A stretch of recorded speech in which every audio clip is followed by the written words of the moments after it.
All right. All right. So we're going to keep it nice and easy today. I always say that, right? But it didn't, it ends up going somewhere else. Let's see. Yeah. The meeting. Yes. Okay. This meeting's been recorded. You okay? Yep. I'm okay. Let me get rid of this stuff here right quick.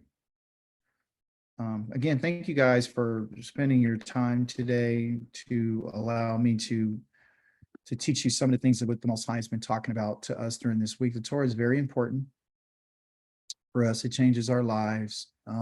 It helps us understand what our ancestors have done, those things that they have done, which is right, and those things which they have done, which is not so right. Our Torah portion this week, again, is called Shemini. Okay. If I lose a connection, it's because we're having a storm. Did you guys see my screen? Yes. Yes. All right. Praise the Most High. Yeah. All right. So our Torah portion is about this idea of Shemini. Let me give it a different color. And then Shemini. Okay. That's that and there's that Shemini. Like little Shemini. So we have to look at the word. One of the most important things I think that we could do when we're reading the Torah is to find out what words mean. And what do they mean from an agricultural standpoint, right? So our word Shemini comes from the word shame. And those of you who've been with me for a while, tell me, what does shame mean? Name. Shame is your name. That's what it is. Shame is name. So in Shemini is this idea about a name. And your name is the breath of you, right? It's your character. It's who you are. So generally, when they would name individuals or name things, it's because of the essence of what they really represent. The designation of where they're going and who they are. So it's literally like the breath of you, okay? Also, too, there's an idea behind the word shame, or this word called sham. So it's not shame, but it's sham. All they did was they changed the sound, right? So instead of them having an e vowel like this, like shame, they put an a here, which is sham, right? So sham is different. Sham means there. Again, a place. It means to go to a place of designation. It means a place. Okay. So sham. So in Hebrew, you will hear this word, right? So this is the root of the word shemin. So it has to do with there, going to a location. In our word right here, Shah Mayim. Okay. Shah Mayim. Let me get a different color. Shah Mayim. Here's that word shame again. Okay. Or sham, meaning there. Okay. Then you have another word within it called Mayim. Somebody tell me, what is Mayim? Water. Water. Okay. So this im right here means plural, waters. And this right here, this shah, means two. Because last week we talked about the letter shin or sheen, which has to do with the two teeth. So there's two waters, and which we would call the sky. Why is it two waters? Are there two waters in the sky? No. What it was is the Most High made a distinction. He made a separation between the two waters. And so where's the first water is where? On the ground. The first water is in the land. And then the next water is in the sky. That's why it's called Shamayim, two waters. So wasn't it the waters underneath the actual foundations of the earth? No, No? No, what he did was the water, remember when he created the heavens and the earth, right? Or when the earth was here, he came and there was water just already here. And what he did was he separated the waters from the waters, right? Remember, it was the deep. He separated the waters from the waters. That's what he did. He expanded it. He put a division, what they would call in Hebrew called Havdil. He made a separation between the waters on the earth and the waters in the sky. And he did that by putting what they call a rakia, a dome, there to make a separation. So the dome is separating the waters above the dome, and then there's the waters inside of the dome. Okay. And so the waters that are above the dome, which when the Most High, when he got mad and he decided to destroy the earth, he cracked the dome and opened it up. And then the waters came down. He opened up the windows of heaven. So that's the dome that he opened up. And then all the waters came up this way. And then to your point, Lucas, he broke up the deep. Remember, so the waters, let me give a better illustration here. So you're saying what you're saying is correct, but it's not in the beginning of creation. When he judged the world, put it in blue so you can see. So we got waters that are above, okay? Then we got the waters beneath. And then there's also other waters that are beneath those waters, okay, which are called the deep. So this is the surface water that you and I see, okay, which you would call your seas and your rivers and all that kind of stuff. Underneath here is the deep, what they would call the abyss. And I guess it's called Tohu and Bohu, is the deepest part.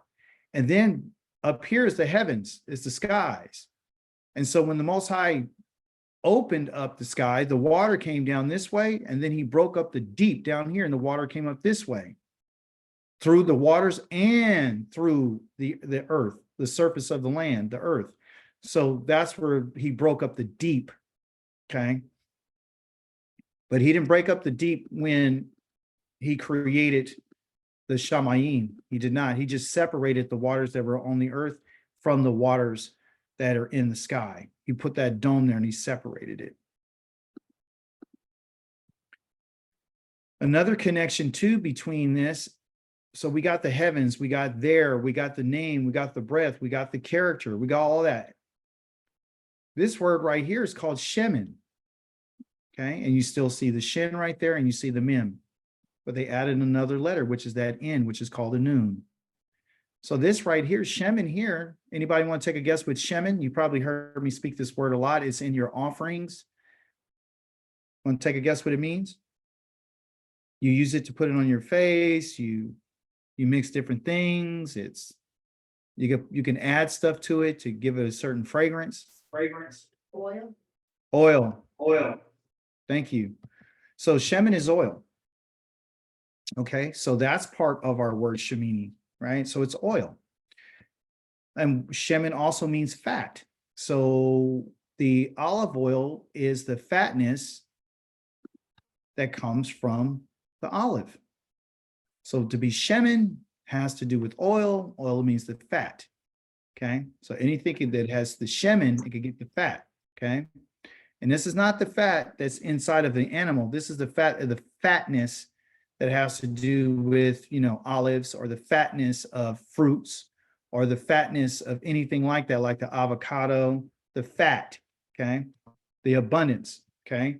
Also, there's another word called Shimon, okay? And Shimon has our word shame in it, right? So all right here, and it means the richness.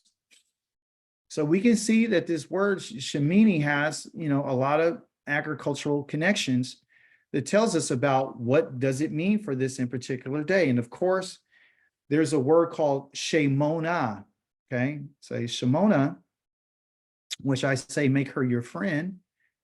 There's the shame, which is name, and then ona, okay? Here's that right here that tells you that she's feminine, right? So Shemona. So Shemona means 8. Now, when I talk about 8, I'm talking about the number 8, okay? I'm talking about 8, I'm talking about the cardinal number, okay? The cardinal numbers are numbers that are used for counting.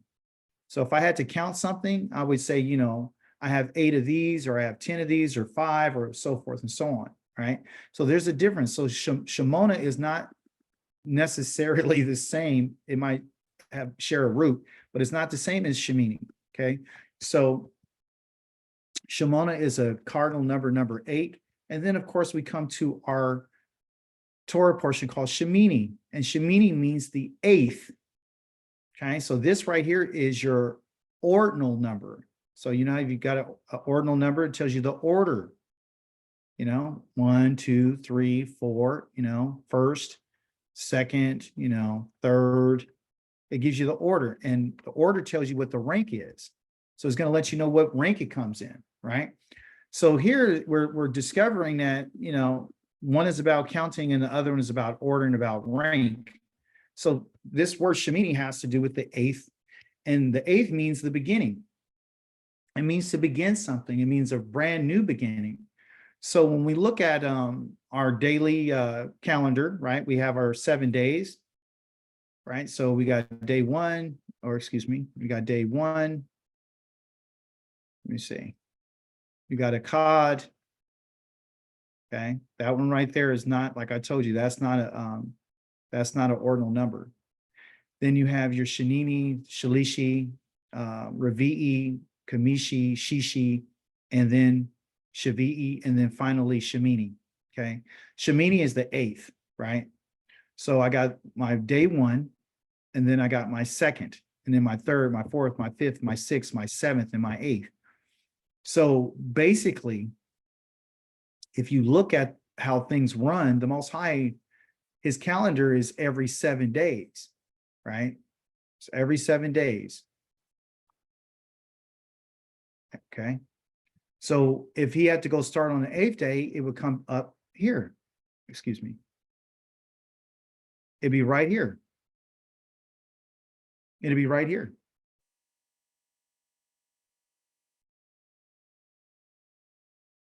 That's how it works. Okay. So really, the eighth day is like Yom HaKad because it begins. It's the new beginning. It starts all over again. Okay. So the eighth day is literally like the first day of the week. It begins everything all over again. Okay. Then you go to your 9th, and then your 10th, and your 11th, and 12th. And so you'll see that in your scriptures. Okay. So Shemini is a pretty interesting number.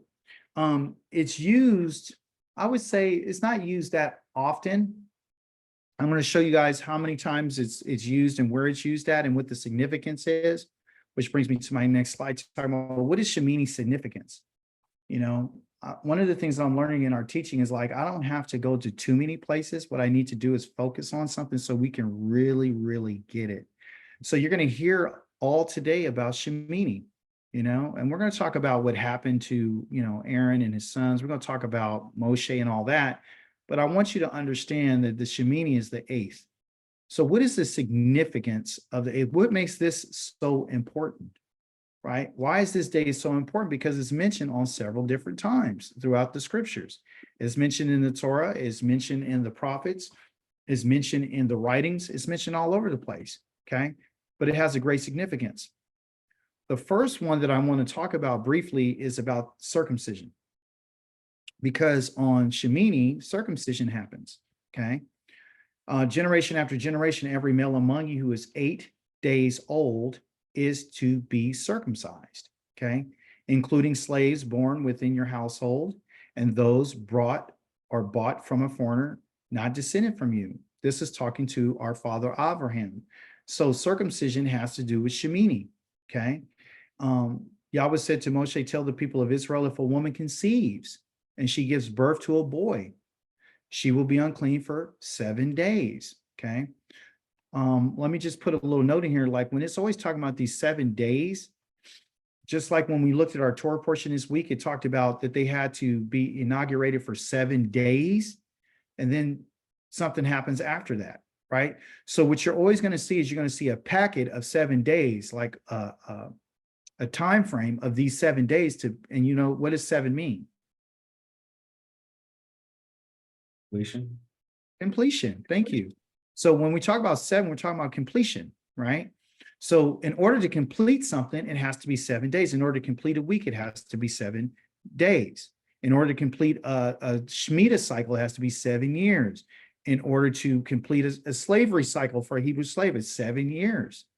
See, there's 7 sevens that has to do with the Shavuot, right? So you go through that in Jubilee, which is the 7 years times 7, and then you're released on the 50th, which goes to the 8th.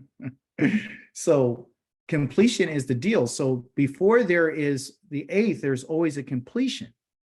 Okay. So he's saying that even in this idea of the conception with a woman, and she conceives and gives birth to a boy, she is to be unclean for 7 days. Okay.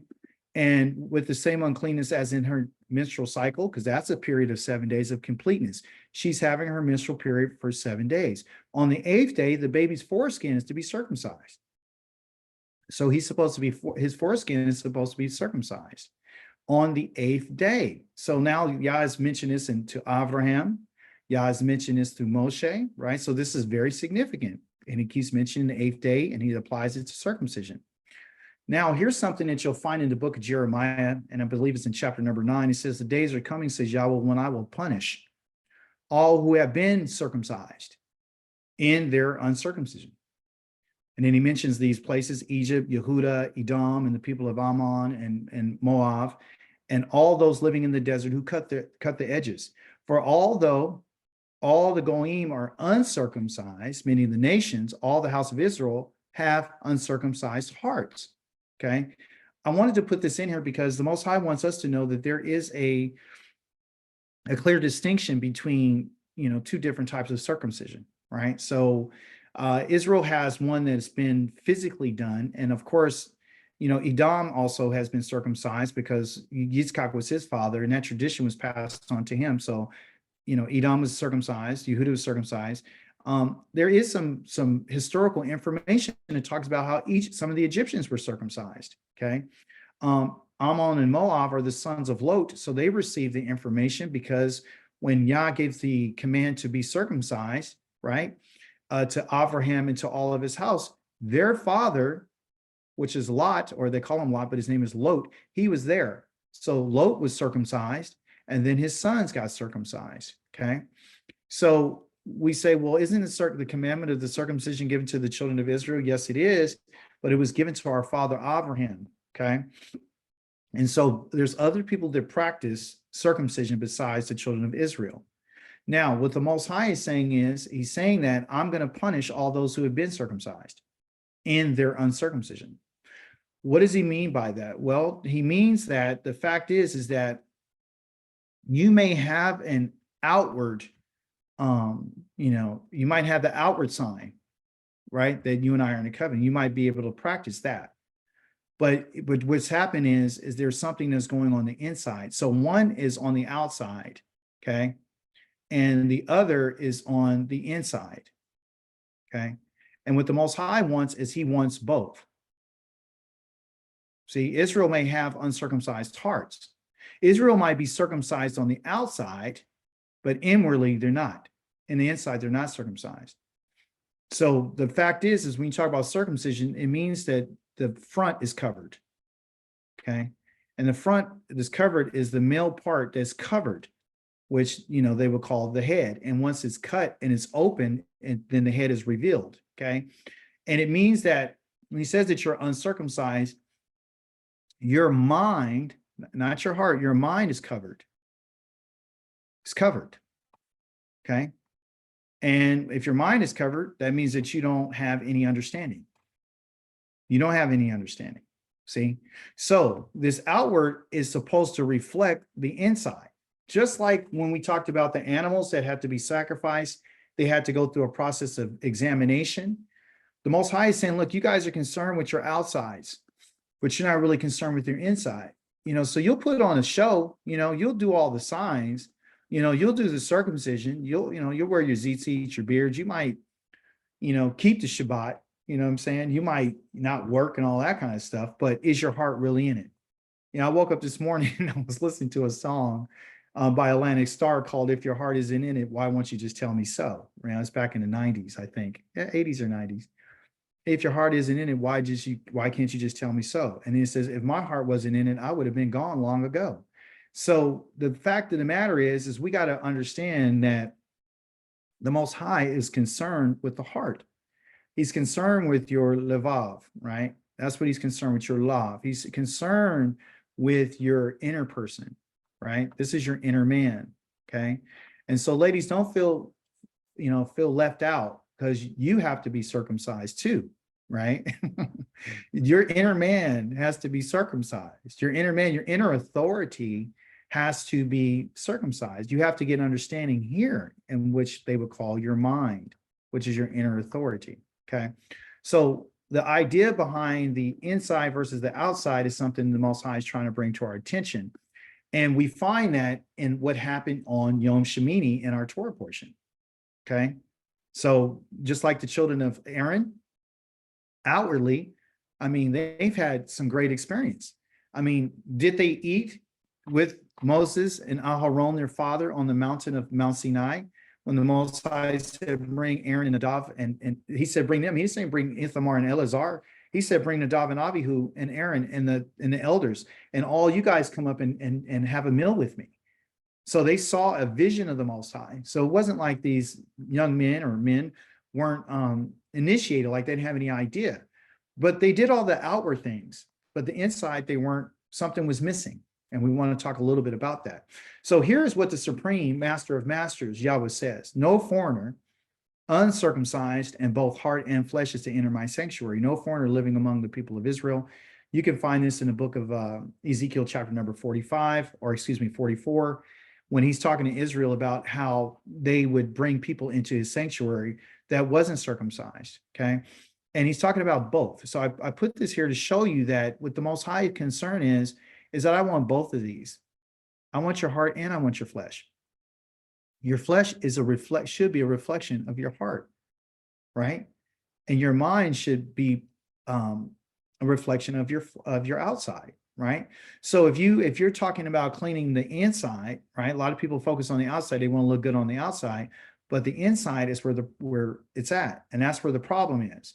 So you can hide with this.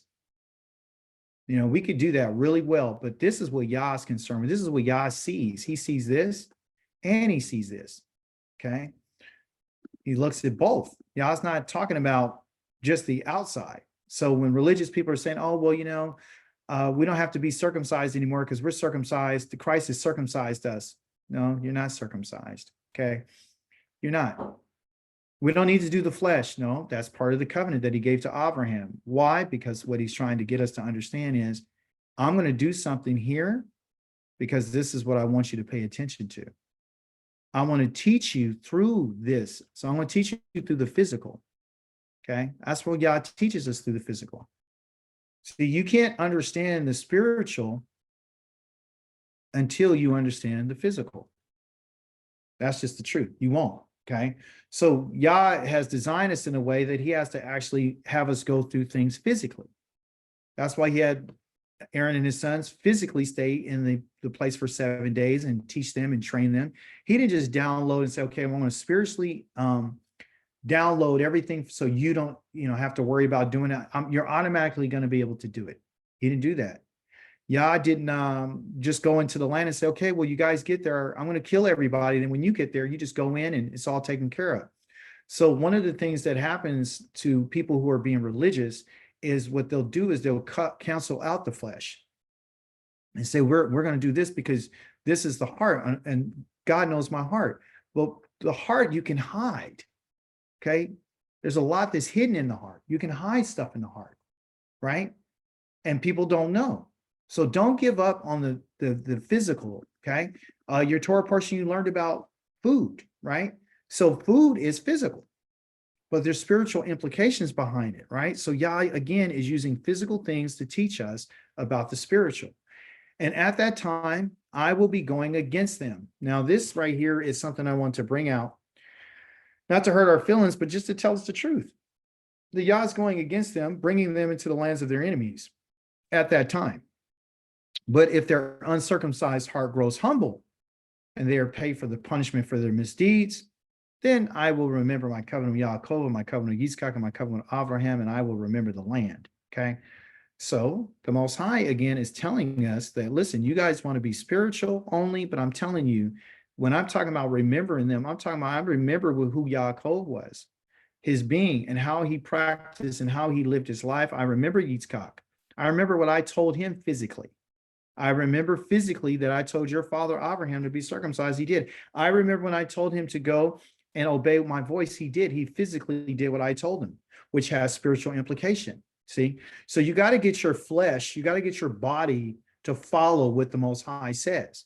Okay. And it's not just for the sake of the outward, but it's for the inward. Okay. So at this time, I want us to understand that the Most High is literally going against us.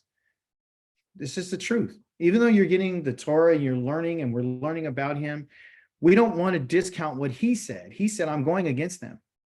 I'm going against you right now. Okay. But there's always a but in there. But if, it's not really if. Okay. In Hebrew, it talks about when. Okay. When their uncircumcised hearts grow humble.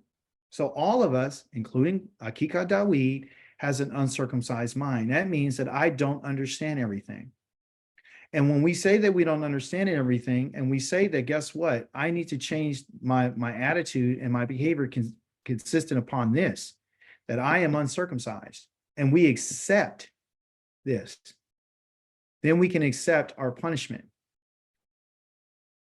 I don't want you to acknowledge and confess only, but I need you to accept your punishment. That's what I need you to accept. Because if you don't, that means that you're not humble. See? So that's what Yah's looking for. He's looking for the mind of a person to say, look, I've come to acceptance of who you are. I've come to acceptance that I do have misdeeds. I've come to the acceptance that you are going against me. I understand that. And I know that I'm in the lands of my enemies. It's very plain and simple. I'm not going to try to change your word because I accept what you're saying. Okay. So at this moment, you guys, you and I are uncircumcised. And Yah promises that when their uncircumcised heart grows humble, that means that we're no longer exalting ourselves, saying, no, that's not true. That's not happened. We were saved and we have his Holy Spirit. And we're God's chosen, we're his people and all this kind of stuff. No, there's a problem. Shemini also talks about, just kind of give you a background on Shemini. So Shemini so far is about circumcision. It's about, mind and circumcision of the heart and the outwards.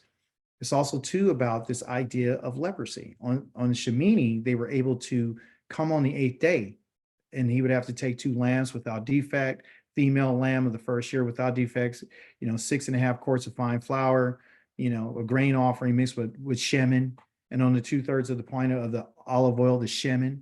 Okay. So again, this day has great significance because this is what a leper would have to do. They would have to come on the 8th day after they've been cleansed for how many days? Somebody tell me.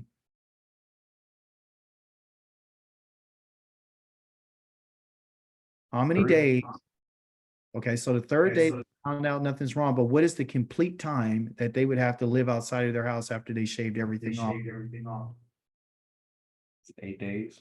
7 days. 7 days. 7 days, and then we're going to go on the 8th. Okay. I'm building us up to something. So the woman is 7 days for the childbirth. The leper is for 7 days till his cleansing, right? So she goes through purification 7 days.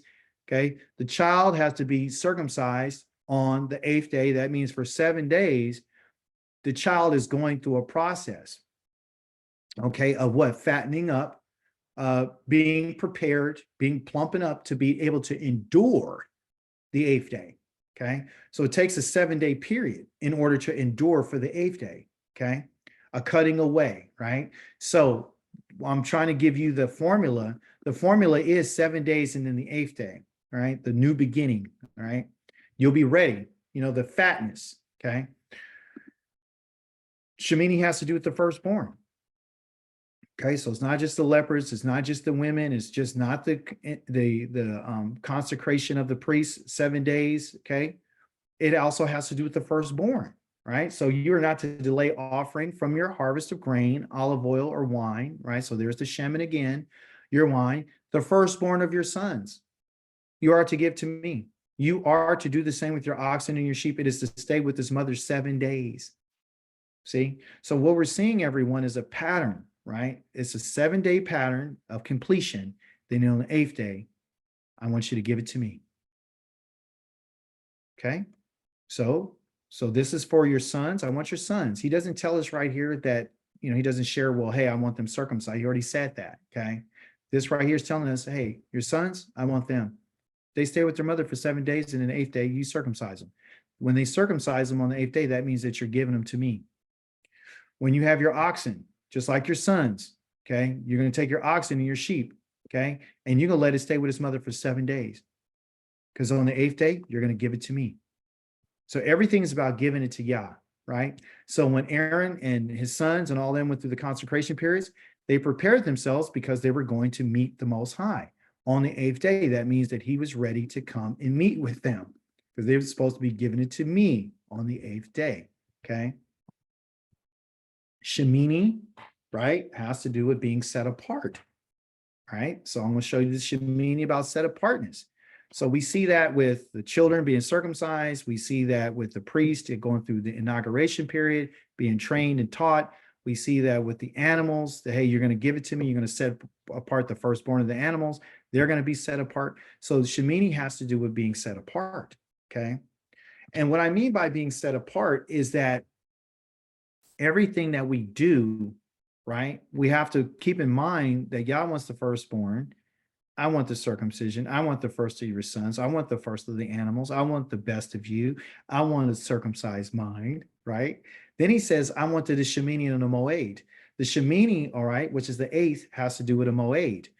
Somebody tell me what a Moed is if you can remember. If you don't remember, that's okay. I'll just put a couple letters right here and it'll tell you what it is. What's a Moed singular? Appointed time. It's an appointed time, Dr. Yared. So yes, a Moed is a singular of Moedim, okay? The Moedim are appointed times. A Moed is appointed time. So the Shemini has to do also too with an appointment. And what kind of appointment? It's a set apart appointment. But everything with Yah is set apart. And he was teaching us that through our Torah portion by what happened to Aaron and his sons. Okay. I'm letting you know that the 8th day for me is a set apart day. Okay. So it's about an appointment. There's only one Moed out of all the Moedim. There's only one that's set apart. And no, excuse me, forgive me for saying that. One that is Shemini, that has a set apart Shemini day.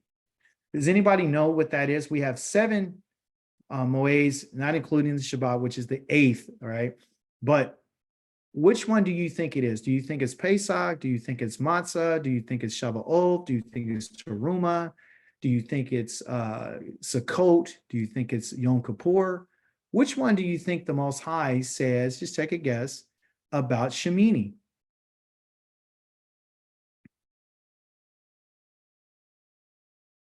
It's Matzah, right? Okay, that's a good guess. That's a good guess. It's actually going to be Sukkot, okay? So again, I want you to look at the pattern. We have 7 days. 7 again, telling us that is complete. But thank you for your participation, Dr. Yared. 7 days of the completion. So you completed this feast, right? And you brought me an offering. They brought an offering to Yahweh by fire for 7 days. On the 8th day, you are to have a set apart convocation. That means a mikra. That means a calling of bringing people together in a proclamation. That means to have a festival. That means to be dancing and everything on the 8th day. Okay, so the 8th day is a time of celebration too, right? And you're going to bring it to me because it's a set apart time. So the 8th day is set apart. So if the 8th day is set apart and he says you're going to make an offering made by fire to Yahweh, it is a day of public assembly. Do not do any kind of work, ordinary work. So what is it? What is the 8th day in this context? But There you go. It is a Shabbat. The clue, everyone, for it to be a Shabbat and for it to be set apart is this idea, of course, of the Kadosha being set apart and there's no work to be done on it. So there's the only one on the 8th day that is considered a Shabbat. So it's set apart. So when we're talking about being set apart again, we go back and look at our Torah portion and how it was on the 8th day that the Most High gave his instructions and told everybody what it is. So, but on the 15th day of the 7th month, which is the month of ingathering for the harvest, when you have gathered the produce of the land, okay, because now the land is fat, it's ready to go, go through it. So if you notice, the Most High chose the 7th month. Why the 7th month? Because the 7th month is complete. Okay. So the seventh month is complete because all of the produce of the land is ready. It's complete. You are to observe the festival, guard the festival of Yahweh for 7 days. Okay, going back to that idea of being complete. And on the first day is to be a complete rest. And on the 8th day, it is to be a day of complete rest, which goes back to it being a Shabbat. Okay, so this is the only moed that has that. Now, I went a little fast. I'm gonna put it up here again, moed. Okay, so moed, right? So what is a moed? Well, these two letters right here is this. Okay, and if I put the mo right here, it'd be the mem and then the ode here. It could be either a dot or it could be a wa. Okay, so let me tell you what it is. The mem always represents from, right? Because they use it as a grammatical tool to tell you from, right? So it's from somewhere. That's what because it represents water. It's from. Then you got these two letters. This one right here is your eye, and the other one is your door. And if it's the eye of the door and you saw something, what does that make you? Think about court. You saw something. What are you? Witness, watcher. You're a witness. And as a witness, you're going to have to give testimony to what you saw with your eyes. Okay. By the way, the doors of your eyes are your eyelids, just in case you didn't know you had doors. So you got to be careful what you're witnessing, right? So he's saying on this time, I want you to witness it. That's what a moed is. So when I ask you to come to your appointments, like the one you're coming up on for Pesach and feats of the Kag Matzoth, which is the feats of Matzah, you're being a witness. And you're witnessing what I did, right? Because you are my witnesses, saith Yahweh, all right? So that's what a moed, again, does, is you testifying and you're witnessing that, hey, this event happened. And I'm going to demonstrate that by doing X, Y, and Z. I'm going to show that I do remember it. You know, I'm going to give testimony to it. See, so a lot of people don't understand that. And I want to just stop here for a second and tell you that a lot of people won't celebrate the Pesach. And a lot of people celebrate it on the wrong day and all this. And, you know, we had people 2 weeks ago to celebrate Pesach. We got people yesterday to celebrate the Pesach. And this week for them is Feast of Matzah. You guys are going to hear all these different dates and people on the moon and all this kind of stuff. There's a lot of confusion. But I would say this. I would say that I'm not here to judge anyone. That's not my job. I'm not. My job is to do what the Most High has said, right? So from the information that I've obtained and researched, that doesn't line up with those days, but that doesn't make them bad people. It just means that they're misinformed. Okay, so don't look down on them. Don't get too hard on them. Don't say he's going to punish them for this kind of stuff because they really don't know. I mean, listen, they have intent, right? So Yah always looks at the intent. Remember, even though we might make a mistake, I'm a different type of person. I'm beginning to look at what intent is. That's what I have to look at. And I would hopefully encourage all of us to look at that. Don't look at just what their action is. Look at what the intent is. You got to find out what the intent is. Okay. So on the 8th day, you are to have a festive assembly. Going back to that set apart time, it's back to a Shabbat, and you are not to do any kind of work. So there's great significance with this. All right. Shemini. What does Shemini mean? What's Shemini? What does it mean? Is it the 9th? Is it the 5th? What is it? What is Shemini? Somebody. 8th. It's the 8th. Come on now. Don't hold your tongue. Speak it. It's the 8th. You got to say it. It's Shemini, the 8th, right? Because I don't want you to forget this. So in the study that I've done over this week, there was this theme that popped in my head about acceptance. All right. And I'm going to prove to you today that Shemini is about acceptance. All right. So let's just start with the woman who just had the child and she has to have him circumcised. She waits for 7 days until it's complete, ready to go, means you're ready now. Now I can do what I need to do on the 8th day. Okay. Once the child is circumcised, the child is accepted. It's accepted. Okay. The animals, I'm going to let them stay with their mother for how many days? Say it. Okay. 7 days. Remember, the theme is 7 days and then the 8th day. I'm going to go complete rest. I'm going to give them, completion of 7 days. On the 8th day, I want that animal. That's what I want, because that's when I'm going to accept it. Okay. I'm going to accept a leper after it's been cleansed for 7 days. On the 8th day, I'm going to accept it. I'm going to accept him or her. So Shemini is about acceptance. That's what this is all about, everyone. This in particular Torah portion is about acceptance. Okay. What is to be accepted? What is going to be pleasing? What's going to be approved? Okay. For how many days? For 7 days. Okay. This is not in your Torah portion, but it is close to what your Haftarah was. For 7 days, they are to make an atonement for the altar and to cleanse it, just like Aaron and his sons did. In this way, they were consecrated. They will set it apart. When these days are over, then on the 8th day, and afterwards, the Kohanim, meaning the priests, will present your burnt offerings on the altar and your peace offerings, and I will accept you, says the Supreme Master of Masters, Yahweh Waheh. So when I read this, I was like, wow. So the whole inauguration and everything was not just to teach and train them. I want to accept you. I'm only going to accept you after you go through the process. That's what he's telling us. So the 8th day is about acceptance. So Aharon and Moshe, even though they offered their sin offering and burnt offering today, things like this have happened to me. If I had eaten the sin offering today, would it have pleased Yahweh? On hearing this, this reply, Moshe was satisfied.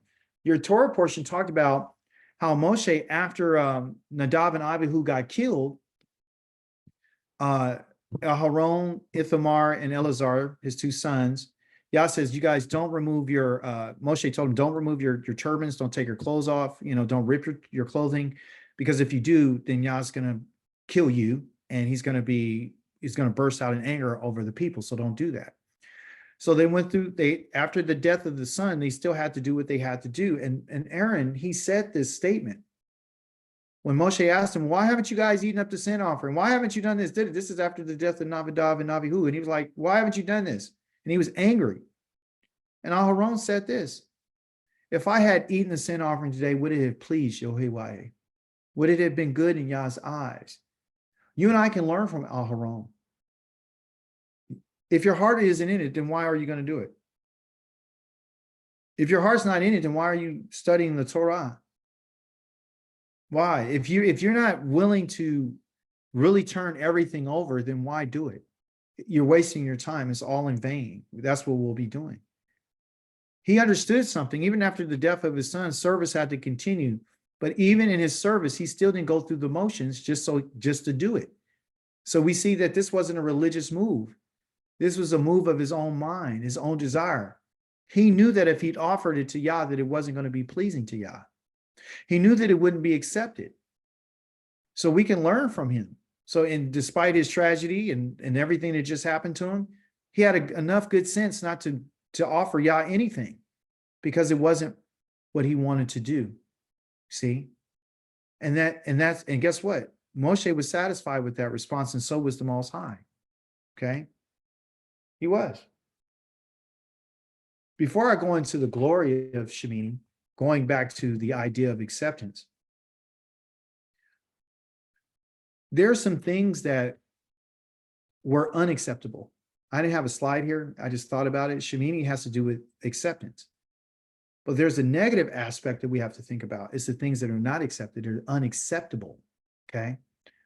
So Yah tells us in chapter number 10 about Nadab and Abihu, and he did not accept what they did. Therefore, he killed them because they offered strange fire before him. They did something that they weren't commanded to do. They served some other idea. It was in their head. Where did it come from? Nobody knows.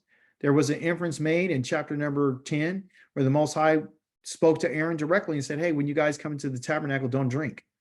So there's some question about were they drunk? Were they celebrating? Were they just going through the motions and forgot who they were dealing with? You see?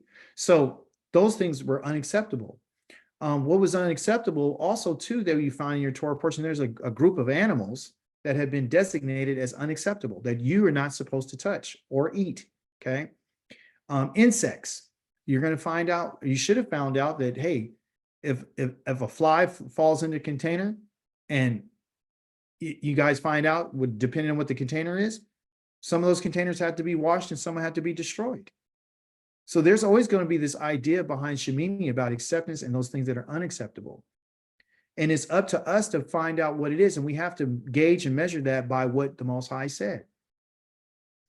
So moving on to Shemini about its glory. So Shemini too has to do with glory.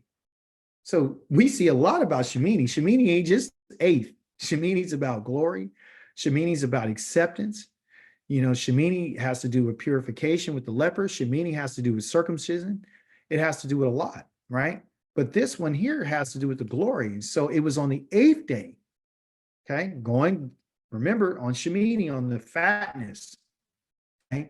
That Moshe called Aaron and his sons and the leaders of Israel and said to Aaron, take a male calf for a sin offering and a ram for a burnt offering, both without defect, and offer them before Yahweh. Then tell the people of Israel, take a male goat for a sin offering and a calf and a lamb, and both a year old and without defect, a burnt offering and an ox and a ram and a peace offerings to sacrifice before Yahweh. Also a grain offering mixed with what? Olive oil, which is the Shemini, because today Yahweh is going to appear to you. He's going to appear to them after the completion of the inauguration of them going through the process. So now the acceptance of Yah is the appearance of Yah.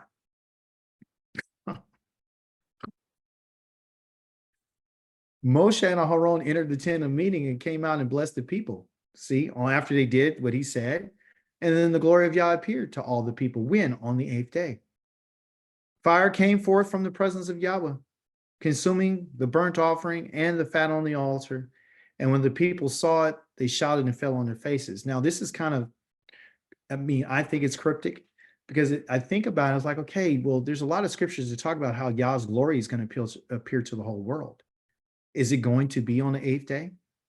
You know, it's interesting how in the book of Zechariah, the Most High talks about if anybody doesn't come to worship him and celebrate the Feast of Sukkot, then he's going to plague them and kill them, right? So every time the Most High talks about a Moedim, it's because that Moedim points to something that he has done, okay? Without getting too far off of our subject, we know that the Sukkot is the only Moedim, or one of the Moedims, that has the 8th day attached to it, okay? So when Yah talks about his glory, and he's talking about if any nation doesn't come, why would he be concerned with that, okay? So let's just do a brief count. When the Most High talks about the Pesach, right? What do you guys think about? What did he do for Pesach?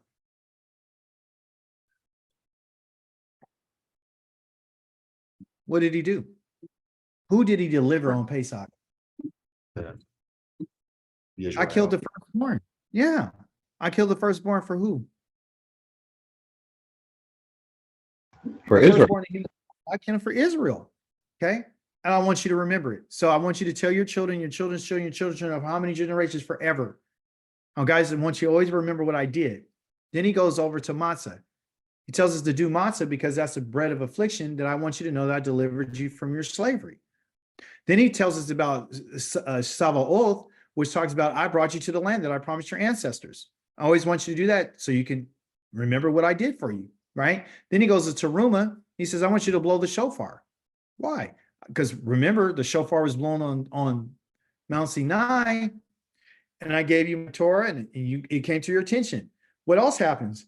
Well, I want you to remember the Day of Atonement, because that's when you have to remember how you went against me and how I spared you on that day. So I want you to, afflict yourselves on that day. Don't eat any food or nothing, because I have to decide what I'm going to do with you. And so you'll always remember my mercy on the Day of Atonement. How about Sukkot? I want you to remember Sukkot, because that's when you were out in the wilderness, you were out there for that whole time. You stayed in booths and all that kind of stuff. So Israel's been keeping all these Moedims as a reflection of what Yah has done. So when you get to the book of Zechariah, and you can read it for yourselves today in chapter number 14, he mentions Sukkot, and he says that I want the nations to keep it. So that means that every time the Yah does something or he says something, he attaches it to an event to remind everybody about what he's done. See? So The 8th day is connected to the Sukkot.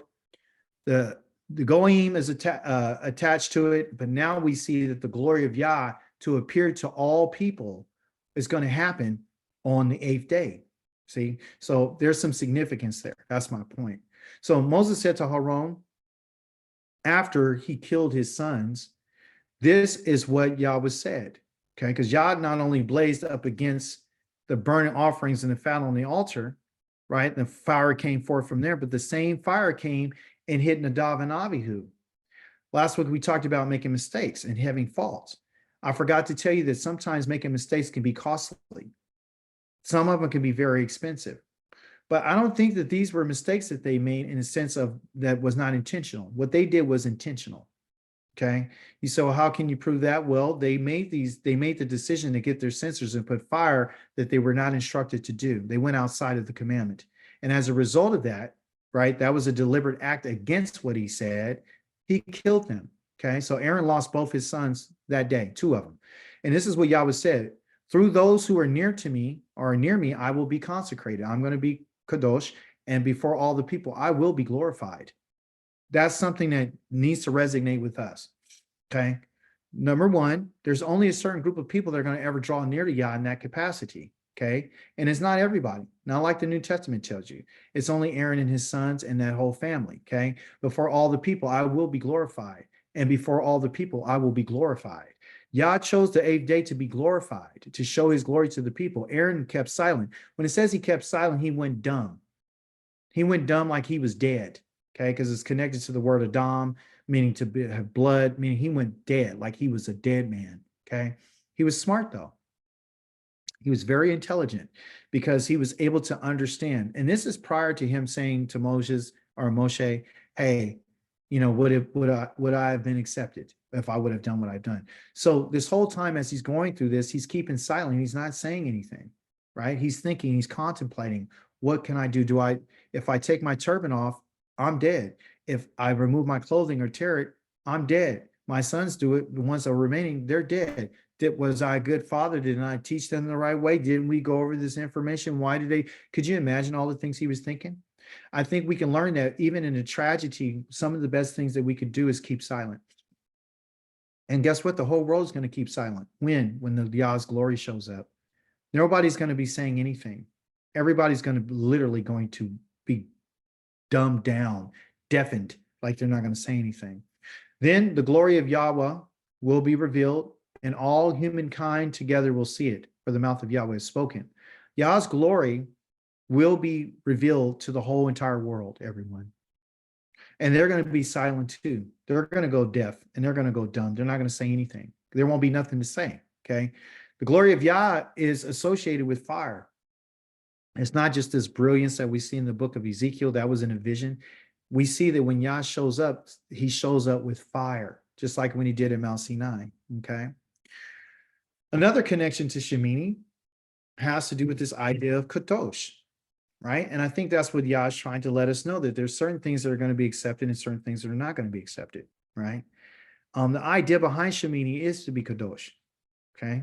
So on the 8th, so Moshe said to Aaron, this is what Yahweh said: through those who are near me, I will be consecrated. I'm going to be kadosh. Not just I'm going to be glorified. So it's a day of glorification, but it's also a day of being consecrated, because that's what Shemini has to do with it. So now that we talk about consecration, we're talking about holiness. After the child has been received through circumcision, now that child has taken on that covenant. And that child is connected to the covenant with the Most High, who's been consecrated. The Most High has told us that you guys need to be kadosh. Okay. He says, speak to the entire community of Israel. And you'll find this in chapter number, I think, 19 of Leviticus. He says, tell the children, speak to the community of Israel, the entire community, and tell them you are to be, they say holy there. That's what the Goyim says. Yah never uses the word holy. Holy is a Germanic word. It's a European word. It's not the same, because I, Yahweh, your Elohim, am kadosh. I'm set apart. Okay. I'm going to teach you guys who I am through physical means. So I'll, kill Aaron and his sons. I'll give you guys the information in it. I'll share that with you. So while you're in exile, when you read this, I want you to understand that I'm not a human being. I'm not a human being. Okay. And so the way that you come near me and the way that you approach me has to be through the means in which I set. Not everybody, he says it again, through those who are near me, that comes close to me, I will be consecrated. That's what Moshe told Aaron. So this was something he already said. I already told you this. See, this is what Moshe was telling Aaron. He said, this is what I was saying. This is what Yahweh said. I told you, through those who come near me, I'll be consecrated. So they knew, but they didn't understand the cost to come near the Most High. You know, we need to thank Yah that we're not these from this tribe that we know of, because for us to say that we're going to come near him, we got to be consecrated. All the people will, you know, I will be glorified before those people. So Yah is Kadosh. And here, of course, the reason why he's saying this is because I got it in Hebrew. I just wanted to point out that he's telling you and I that, guess what? You need to be Kodashim. I'm Kadosh, right? Kadoshani, Yahweh Elohim. I'm your Elohim. That's what it says right here. Yahweh, your Elohim. Okay. You need to exist. Okay. Exist. You need to exist as this, as Kodashim. You guys are the eem right here. But this is what I'm going to give to you. Okay. That's what you need to tell the children of Israel. Now you might ask yourself, well, Akika, what about Aaron and his sons? You just said that they're the ones who are coming close to him. So why are he saying Debar El B'nai the Adath, right? Why is he talking to the whole entire congregation? That's what Kol Adath means, because that's the eye again, and this is the door. So who is he talking to when he talks about the congregation? I'm talking to my witnesses. You guys are my witnesses. So when I tell you that I want you to have a kodosh, like you saw on the eighth day, set apart mikra or convocation to come together as assembly, I'm telling you guys that I've made you this way. Okay, so there's different levels of kodashim, right? So you and I might not have the kodashim as the priest, but he says you need to be kodashim. All of you guys. Go tell them, speak and command El directly to all of the congregation of the sons of Israel, including daughters. And you are to say to them, Kodashim ye, you shall exist. You're going to exist. For ki kadosh ani Yahweh Elohim, I am your Elohim, I'm kadosh. So this is what you got to be. And so we got to figure out, well, how do we become Kodashim, right? You are the people of Yohewah. That's who you are. Now here, I underline people because I want to remind myself, it doesn't say that you're the people of Yahweh. It says that you're my children. You're my children.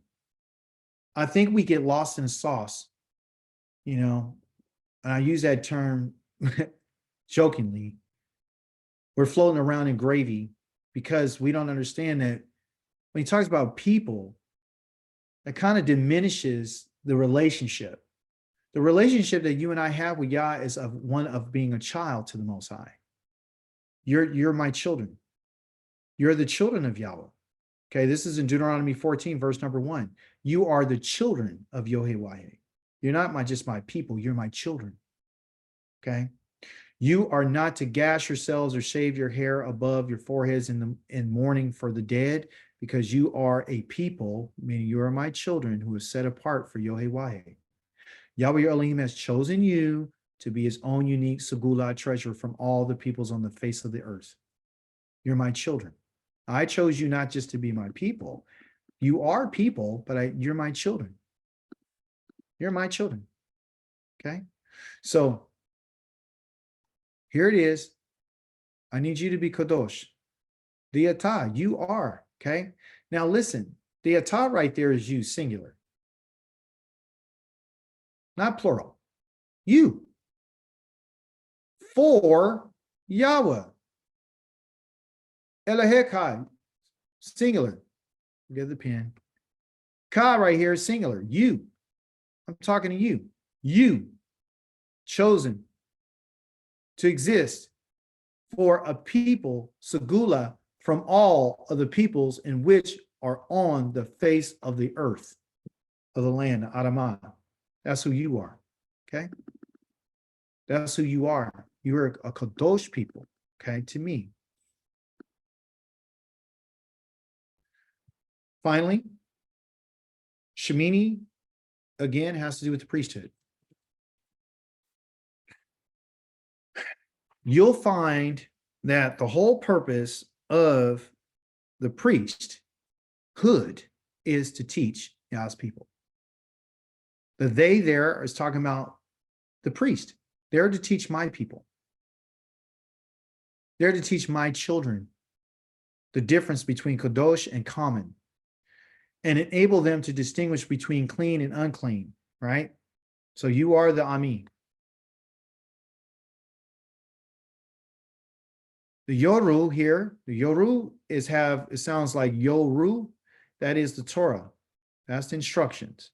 Okay. That's what they're supposed to teach. My people is the Torah. And I want you to teach it. I highlighted the hot pink right here because this right here is more important than anything else that I'm talking about. Okay. The word bain right here is between. Okay. I want you to know the difference between. So kadosh and lakol. Lakol means to treat as common or to poke a hole in, right? So kadosh is very, very special. It's like a treasure. That's why I'm telling you to be a treasure, because you are my treasure. If you are my treasure, you got to be set apart. You got to be kadosh, right? So how do you become kadosh? That was the question I'd asked. Well, they have to teach it to you. And they are talking about the Leviim. They're the ones who're supposed to teach this to you. I said that this is the most important word that I want you to understand, bain, because bain represents what they call a chasm. Okay. I had a picture, but I wasn't able to download it in here. Well, what a chasm is, everyone, is like there is a space here, and then here's another one. So the between is from this space to this space. Okay. And there's like you have to put a bridge from one space to the next. Okay. So there's this huge gap between that which is clean and that which is unclean. There's a huge gap between that which is, they got up there, tameh, and that which is tahor, which is clean and unclean, okay? Tahor is clean, tameh is unclean. There's a huge gap between to be kwadosh,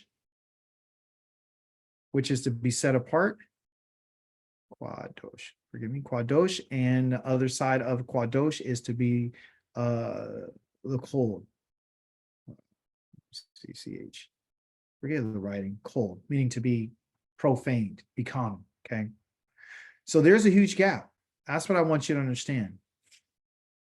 It's not easy going from one to the other. Yes, it could be transmitted easily. You know, we find in some portions of the scriptures that you find that anybody who touches somebody that is kadosh, that have touched the offerings, that will become kadosh. Anybody that in the book of Ezekiel, he said that anybody that was able to, I want you to change your clothes, because holiness can be transferred from clothing to a person. It can be transferred from, just like uncleanness can be transferred from the fly to the vessel, you know, or the insect. So kadosh can be transferred, right? But there's still a huge gap between it. And because if you don't, and this is the reason why I need you to destroy vessels that have been made unclean, because when it was holy and somebody touched it the wrong way, they're missing this understanding. It's like they filled the gap, they connected these two, and they can't be connected. And that's what the Most High is trying to let us know. He's really saying that there is such a gap between kadosh and being common that you guys don't understand it. That's why I got to teach it to you. And what we see today is everyone is bringing closer that which is kadosh to that which is common. That's what's happening. It's a drawing near now. Now all of a sudden everybody's kadosh. Now all of a sudden everybody has my spirit. Now all of a sudden everybody can touch anything. Now everybody can be a priest. Now everybody can say whatever they want. Now they can go, you know, roast the lamb and say that to keep it Pesach, because they don't really know. They don't understand the chasm, the gap. Okay. And if you don't understand this gap, and you don't understand that I need to be taught, then guess what's going to happen to you? You're going to die like Nadab and Abihu. That's what's going to happen. Because they, for whatever reason, they gave something that was kadosh and replaced it with that which was common. Because they thought that Yah would accept it, and Yah's not going to accept it. They did not make a difference between kadosh, which is Yohe Wahe, and themselves, humanity. See? They didn't understand that. See? So what we've been doing as a people, and especially what troubles me the most, is while we're in our exile, we're trying to fill the gap. We don't want a separation. We don't want to separate this from this. We were trying to fill the gap. We're trying to make a bridge and connect these two so we can walk right across with no problem. Yah says, no, there is a separation, right? Just like light and darkness. Just like wickedness and the righteous. You and I need to understand that you need to understand the difference between. I need you to know it. This right here is to know. 2 letters. There's the I again. There's the door again. It just reversed. This is the witness. The other one here means to know. That means knowledge. Same words. Same letters connected in their meaning. You can't be a witness without having knowledge. So I need to teach you. So the people need to teach the people. These Levi'im need to teach my people. And let me ask you something. Today, are we being taught by the Levi'im? No. So if you're not being taught by Levi'im, you're not, and neither am I, kadosh. So when Yah comes and he gets us, he says, this is why I'm not coming to get you because of any good that you've done, because there's no good. You haven't been taught. I don't have a slide here, but the Most High said, nobody's going to teach you because I'm going to teach you. I'm going to give you the people. You're not going to have anybody say, no, Yahweh, for they all know me. How are they going to know me? Because we said, well, he's going to teach us. Yeah, he's going to teach you. I'm going to teach him through my people, my priest. Because they're the ones who are the closest to me. Not everybody's going to be close to Yah. Don't you get it? Not all of us, that's over. It's not going to be that. You're not going to be close to me. You and I are not going to be like that. Let me share the falsehood in the priesthood. Falsehood about the priesthood can be found in what they call the epistles, which are the communication that was made between the Europeans and the churches. It has been given to the whole entire world, a whole bunch of letters, which some people call newspaper clippings, a whole bunch of commentary, okay, and ideas about the priesthood. In these epistles, they told you and I, but you are a chosen generation, racer nation, a royal priesthood. People actually believe this. And a holy nation, a peculiar people, that you should show forth the praises of him who have called you out of darkness into his marvelous light. Making a separation. In time past, we're not a people, but now are the people of God, which had not obtained mercy, but now have obtained mercy. This is in the epistles. So they're telling them, which they tried to convince us, and we were convinced, till Yah came and showed us that it's wrong, that they're chosen and that they're a royal priesthood. So if they're the royal priesthood, then we're going to get rid of Yah's priesthood. We're going to get rid of the Levi'im who's supposed to teach the children of Israel. We don't need them anymore.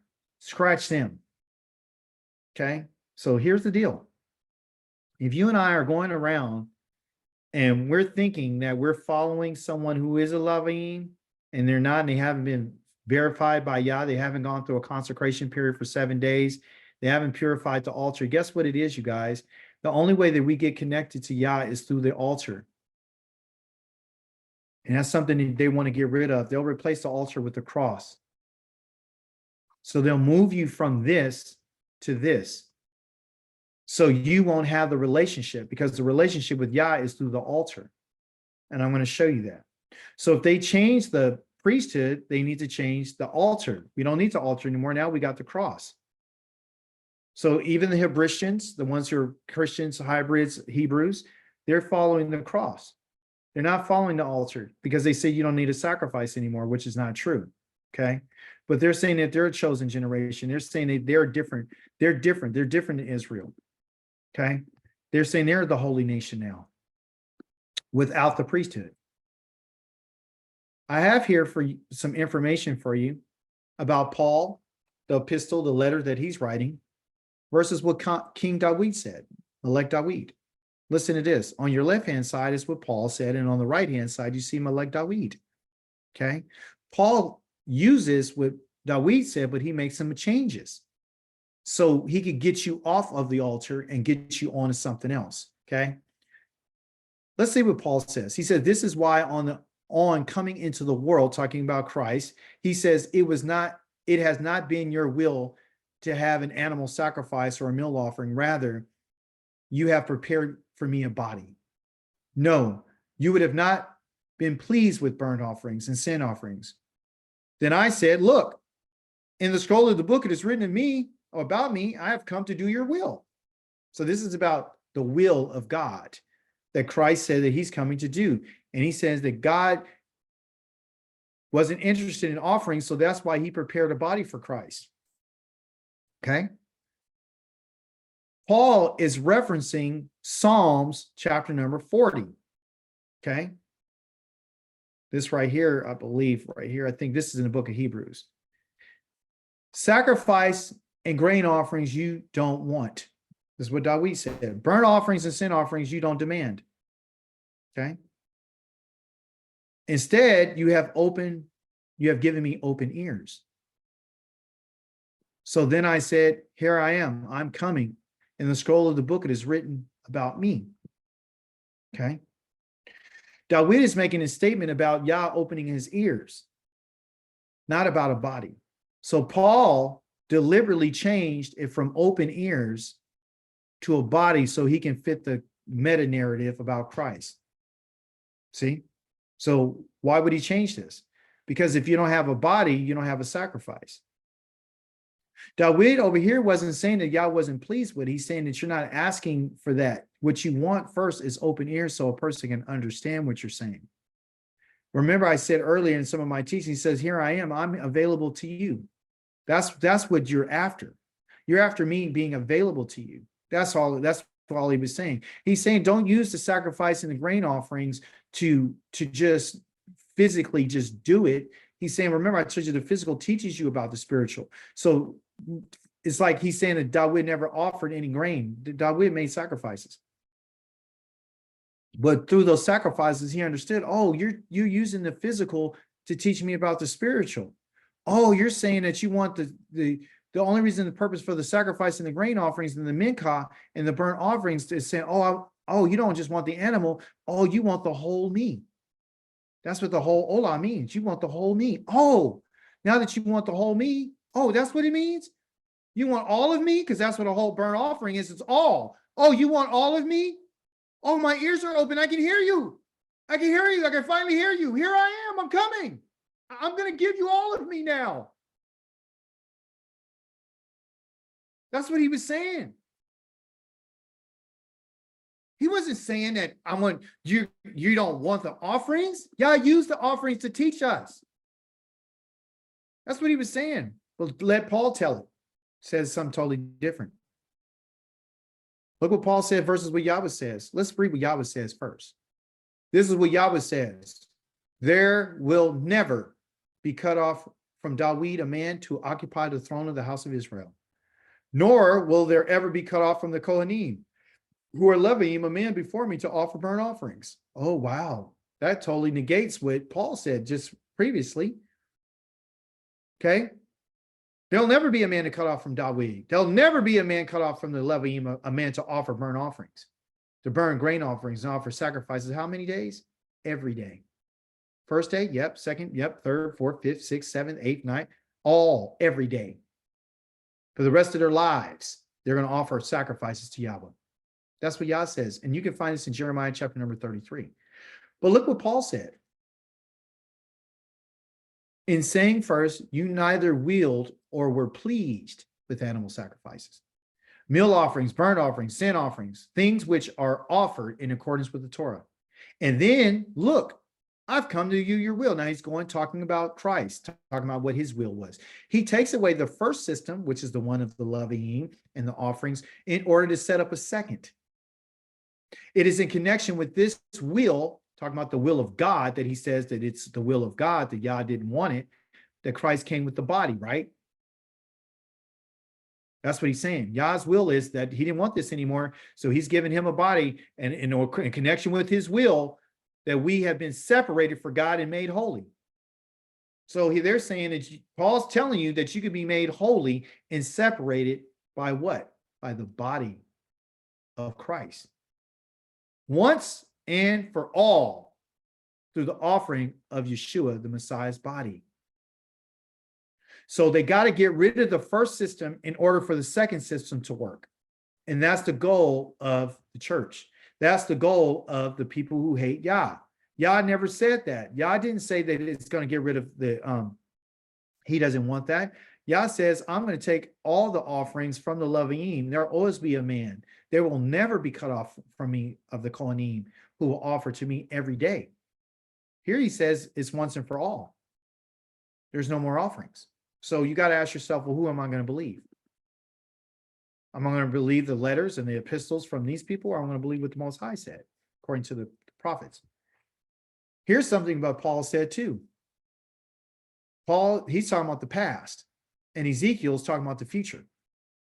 Continuing with Paul, Paul says, but this one, after he had offered for all time a single sacrifice for sins, sat down at the right hand of God, and from then on, wait until his enemies made his footstool for his feet. For by a single offering, he has brought to the goal for all time those who are being set apart for God and made holy. Again, being kadosh, being set apart through what? A single offering, bringing to the goal for all time. So there won't be any more bringing any offerings, because it's an all-time offering to make you holy.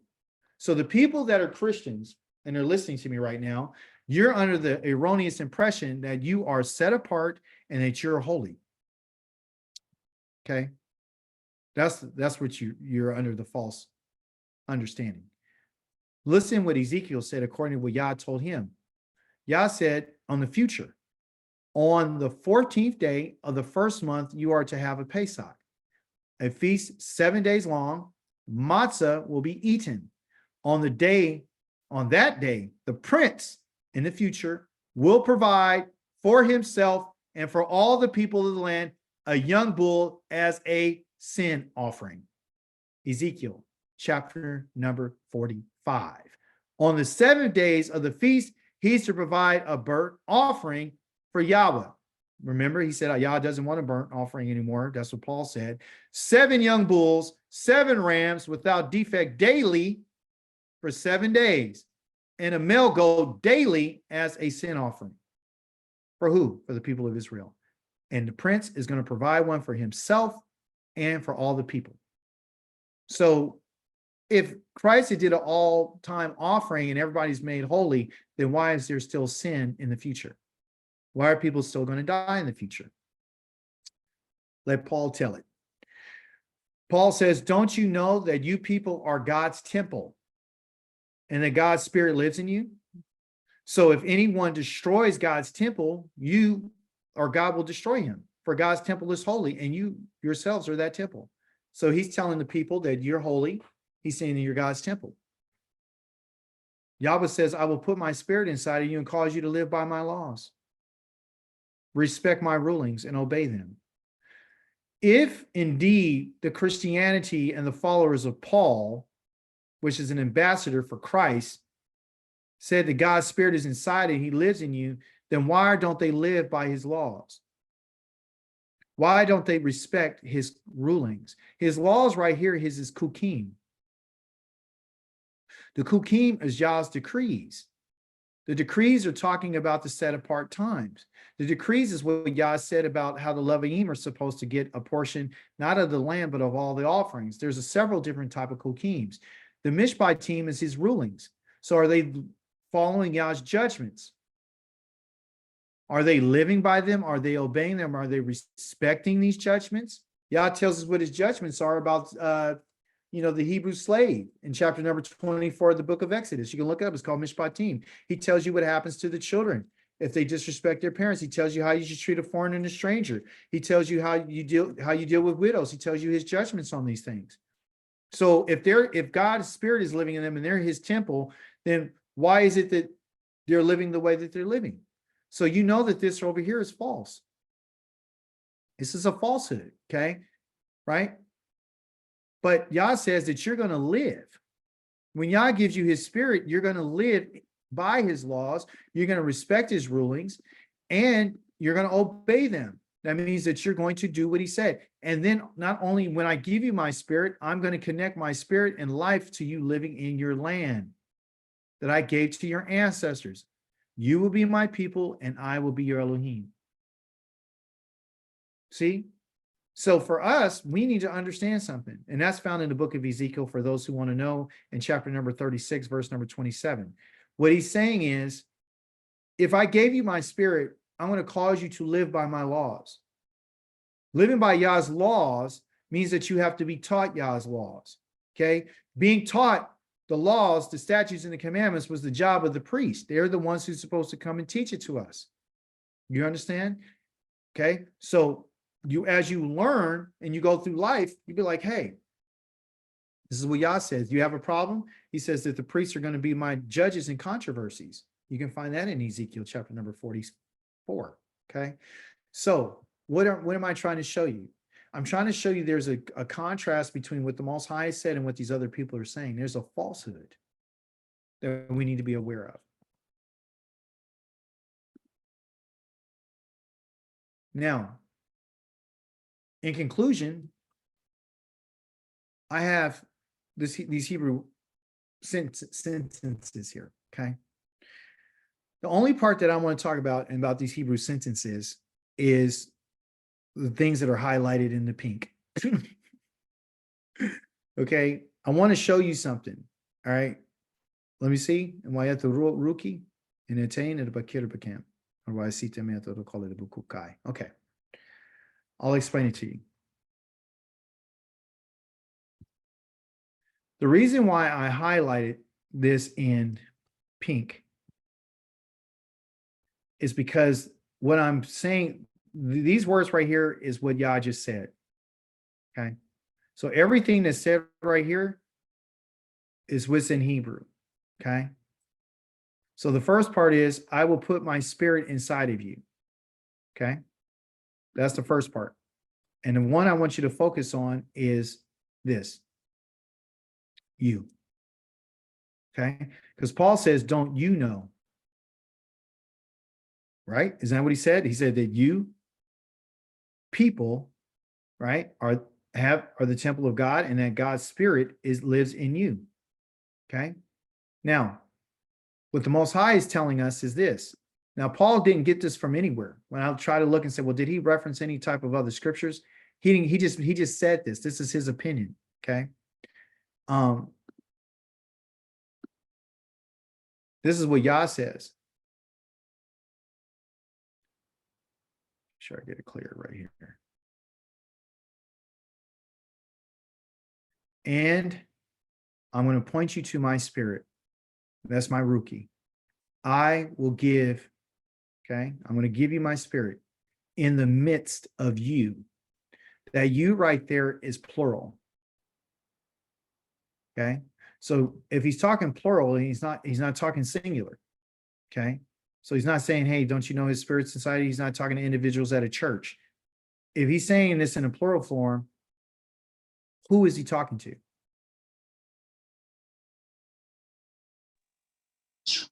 Israel. Oh, yeah. Thank you. Question for anybody. How much of Israel? That's my Each individual. I want all. How many tribes? All 12. All 12. Okay. And all those who are joined with them. Okay. So when y'all saying this, everyone, I want you to understand so nobody can get you with this. Because this is not about an individual thing. Okay. This is about what Yah's intention is for his people. Okay. You are his people, but right now you're not recognized as his people in the eyes of the nations. He says, and this is my spirit I will give in the midst of you, Israel, not to you individual. So question is this, has Yah given his spirit to all Israel? No. No, very easy. Okay. So we know that this hasn't been fulfilled. Thank you. And see, if we know the grammar, because it's always about grammar, we would be able to chop down what everybody's saying. We'd be able to shoot them down easily. Okay. Because is everybody a Christian? No. So they work on it based on their individual. They say, well, this is what I do. I'm one. I don't care about anybody else. Yah's telling us that he don't want us to think like that. What Yah wants us to think about is a plurality of our people. I don't want you to think as an individual. Like I told you before, we're not blessed. Well, I got a job, I got a car, I got a house. Yeah, I was talking about all Israel. It should And say you all. I will do. Okay. I'm going to point you to what I'm going to do. Okay. My kukothai.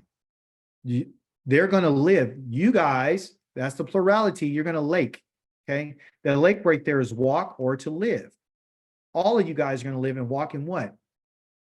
And my judgments, you guys right here are going to guard. Okay. It's not that you're going to observe them. You're going to guard what I said. So are any of these Christians, anybody guarding? No. Is all Israel guarding what Yah says? No. So this hasn't happened yet. So this is something you and I can look forward to, because when Yah gives us his ruki, when he puts his spirit in us, right? You and I are going to be enabled to do what he's saying. He said, and they're going to do them. So the only time you and I are going to be able to do what Yah's complete everything he's saying completely is when he gives you his ruki. When I give you my spirit, when I attain, when I give it to you and I put it in the midst of you. Okay. And I'm going to washaftim, I'm going to return them in their land, the Eretz, in which I have given to their fathers. Your fathers, plurality, and they shall exist to me. That lamed again is to me. The lamed is the shepherd's staff. I'm going to direct them. The yod right there is my hand, possession. I'm guiding and leading them for what? For my people. And I, he emphasizes I again, will exist. I'm going to exist to what? Lakem, to all of Israel, for Elohim, for your Elohim. That's how you know. You see?